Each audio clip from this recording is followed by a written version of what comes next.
सुखदेव जी कहते हैं परीक्षित, उसके बाद बिहारी जी ने पांडवों का राजसूय यज्ञ संपन्न करवाया। कैसे? भगवान अपनी सुधर्मा सभा के बीच में बैठे थे, इतने में सेवक आया। सेवक ने जानकारी दी, प्रभु जरासंध ने 20,800 राजाओं को बंदी बना करके रखा है, चलो ना उनको मुक्त करो। इतने में नारद जी आए, सुनो प्रभु पांडव राजसूय यज्ञ कर रहे हैं, आपको आमंत्रित किया है, चलो ना। तो भगवान ने अपने मित्र उद्धव से पूछा, कहो उद्धव पहले कहां चला जाए? उद्धव जी ने कहा, प्रभु सबसे पहले हमें पांडवों के पास चलना चाहिए। चले हैं बिहारी जी उद्धव के साथ पांडवों के यहां पहुंचे और कहा, सुनो भैया जब तक जरासंध जीवित है तुम्हारा ये राजसूय यज्ञ संपन्न होने वाला नहीं है, इसलिए पहले हमें क्या करना होगा? जरासंध का वध करना होगा। तो आज भगवान ने क्या किया? अर्जुन और भीम को अपने साथ में लिया, ब्राह्मण का भेष बनाया है तीनों ने। किसने? भगवान ने और भीम ने और अर्जुन, तीनों ने किसका भेष बनाया? ब्राह्मणों का। चले गए कहां? जरासंध के मुख्य दरवाजे पर आवाज लगाई है, भिक्षाम देहि। जरासंध आया है और जरासंध का ब्राह्मणों के प्रति बड़ा प्रेम हो गया था। कब से? जब भगवान भाग गए थे युद्ध भूमि छोड़ करके, कि ब्राह्मणों को बैठाया है पूजा पाठ में कि हमारी जीत नहीं होगी तो गला काट देंगे, तब से ब्राह्मणों के प्रति इसका बड़ा प्रेम हो गया था जरासंध का।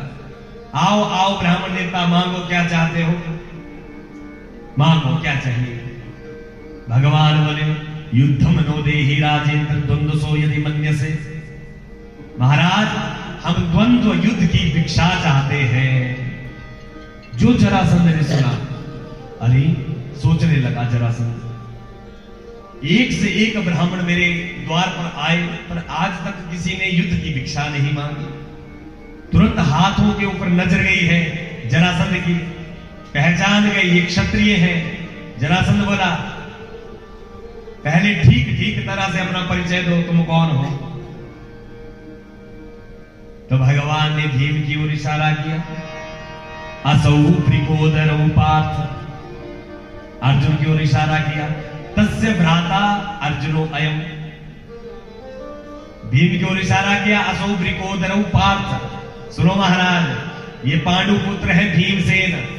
अर्जुन की ओर इशारा किया, तस्य भ्राता अर्जुनो अयम, और इनके भाई है, नाम है अर्जुन, और मैं कोई और नहीं, इनका मेरा भाई और तुम्हारा पुराना शत्रु कृष्ण हो। जो जरासंध ने सुना ठहाके मार के हंसने लगा, अरे वाह रे, मैं तो तुम्हारे आते ही जान गया था कि ब्राह्मण कब से युद्ध करना लग गए महाराज। पर सुनो कृष्ण, फिर भी तुम्हारी युद्ध करने की इच्छा है तो मुझे स्वीकार है, पर सुनो मैं तुम्हारे साथ युद्ध नहीं करूंगा, तुम्हारे साथ मल युद्ध नहीं करूंगा। तुम डरपोक हो, इतने डरपोक हो, मेरे डर से तुमने अपनी नगरी मथुरा को छोड़ दिया, समुद्र की शरण ले ली, द्वारिका में रहते हो, इसलिए मैं तुमसे युद्ध नहीं करूंगा। अर्जुन की ओर इशारा करके बोला जरासंध, अर्जुनो न भवेद योद्धा। ये अर्जुन भी कोई विशेष योद्धा नहीं है, अवस्था भी मुझसे छोटा है। भीम की ओर इशारा करके बोला, भीमस तुल्यो बलो बलम।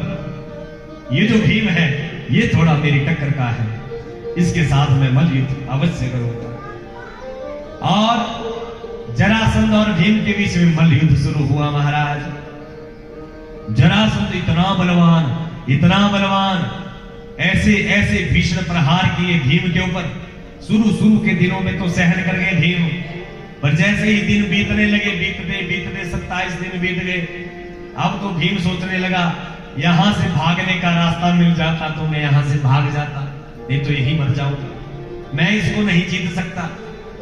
आए हैं रात्रि के समय भगवान के पास, सुनो प्रभु मैं इसको युद्ध में नहीं जीत सकता, कोई तो उपाय बताओ, नहीं तो मैं भाग जाऊंगा। और भगवान जानते थे कि एक जरा नामक राक्षसी ने जरासंध के 2 भागों को जोड़ करके जरासंध का निर्माण किया है। और मृत्यु के बारे में भी जानते थे कि मृत्यु कैसे होगी। जैसे ही अगला दिन शुरू हुआ महाराज, दोनों में युद्ध होने लगा। भीम ने भगवान की ओर देखा है, उसी क्षण भगवान ने, ठाकुर जी ने एक तिनका लिया है, तिनके के 2 भाग किए, दोनों भागों को विपरीत दिशा में फेंका। भीम समझ गए और पकड़ा है जरासंध को, नीचे पटका है, जंगा का बीच से विदर्ण कर दिया है और दोनों भागों को विपरीत दिशा में फेंका। जरासंध का संहार हो जाता है। बोली भक्त वत्सल भगवान की, आनंद कंद भगवान की। और भगवान ने जरासंध की जेल से उन 20,800 राजाओं को मुक्त किया है। सब राजाओं ने भगवान की सुंदर स्तुति गाई। कृष्णाय वासुदेवाय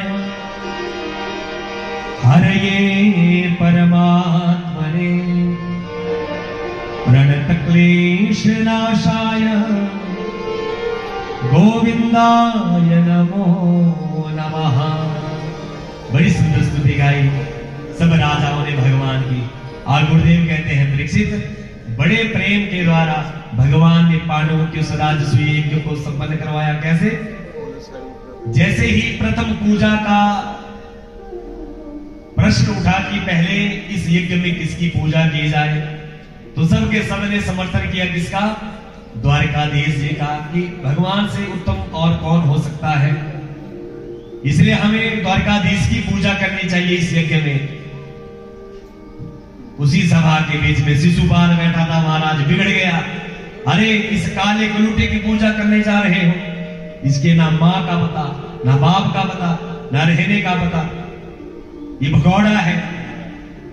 गालियां देने लगा भगवान को। भगवान बोले, शिशुपाल चुप हो जा, हमने तुम्हारी माँ को वचन देके रखा है तुम्हारे 100 अपराधों को क्षमा करेंगे, और 100 अपराध तुमने कर दिए हैं, एक भी अपराध और किया तो तुम्हारा शीश काट देगा। पर शिशुपाल नहीं माना, गालियां देने लगा। अरे इसके ना माँ का पता है, ना बाप का, ना रहने का पता, ना कोई ठिकाना, इसकी पूजा करने जा रहे हो। भगवान को आया क्रोध, तुरंत सुदर्शन चक्र धारण किया है। जैसे ही चक्कर को छोड़ा है, शिशुपाल की गर्दन धड़ से कट करके अलग हो जाती है। बोली भक्त वत्सल भगवान की। और बड़े प्रेम से ठाकुर जी ने उस राजसूय यज्ञ को संपन्न करवाया है।